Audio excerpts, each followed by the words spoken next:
Dragon Ball always felt like, at least to me, like, oh, this is something else that I don't get when I watch, Nickelodeon or Cartoon Network. And maybe it's because Mhm. like even Yu-Gi-Oh didn't really feel like it was until I was older, maybe it didn't feel like it was like one story. Whereas like you enter into the Cell Saga and it's like, oh, I need to watch the next episode to figure out what happens. And Yeah. I think like, you don't, when you watch like Fairly Odd Parents, it's not like there's running stories throughout those shows. That is such an extreme poll to make your point. Like it's like that one is, it's like I'm a most of them Westerner you don't through need to and know the story. Yeah. But that one is like so far left field. But I wonder if that like, because that definitely caught me off guard. Mm. Because like Having to tune Toonami in. was, you had to watch it in order, and if you didn't, you just didn't know where the blue little cells came from. Like it just was, you just missed that. Yeah. And like, SpongeBob didn't have like a new haircut every day or anything, so Yeah. it wasn't. It is funny, like you had to know you had to know like the SpongeBob, like you had to know like, all right, what's it about? It's about a sponge. He lives under the sea and he works at a fast food place. Like, oh great, hijinks ensue. But with Dragon Ball, it's like, this is the episode where they just got out of the hyperbolic time chamber. Trunks just spent a lot of time with his dad and he's not having a good time about it. It's such a good, like in my head I just pictured like you miss an episode of SpongeBob and then you see Mr. Krabs, you're like, who's this guy? And then immediately it's like, oh, it's his boss.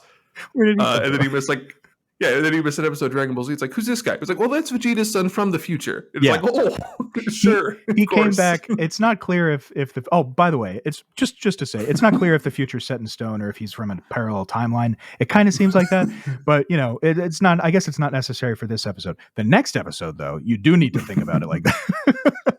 And if we're going into non-canonical, sometimes he fixes the time stream, but I'm not reserved to that. Like, it's more complicated. That's my favorite thing about, since you brought it up, about Xenoverse, is that if you play those games, like I think 1 and 2 both do this, where the intro is Trunks explaining what the time patrol is and how like you're responsible for, you live outside of time, but also in the future, and you're responsible for fixing things that go wrong. And it's like, oh, of course Trunks is the captain of this. Like he's so important to the story. But then like you talk to, I think his boss, like the Kai of Time, is Mira, I think is her name. And she's like, let me make something very clear. Trunks is an asshole and I hate him for what he's done to this universe. I have him here so I can see him at all times. I do not remember that, so but funny. It sounds right. Yeah, she's like, if you talk to her, she's just like, that guy drives me crazy. Like, because no time travel trope ever is like, yeah, just go mess up whatever you want, right? No, like, yeah. Like, I'm sure Bulma wasn't like, yeah, just like do whatever. And he's like, how was the past to Trunks? Great, I cut Frieza in half. Yeah. Well, of course cool. You can't do that. Like, you're of course not supposed to do that. I cut Frieza in half, and then I met you and Dad, and had a real weird time when I met you guys. I did die briefly, and I'm not sure if that's going to mess anything up later, but it should be fine. Yeah, I can't imagine that being a problem. No. Anyway, back to our burnt out wreck of a universe.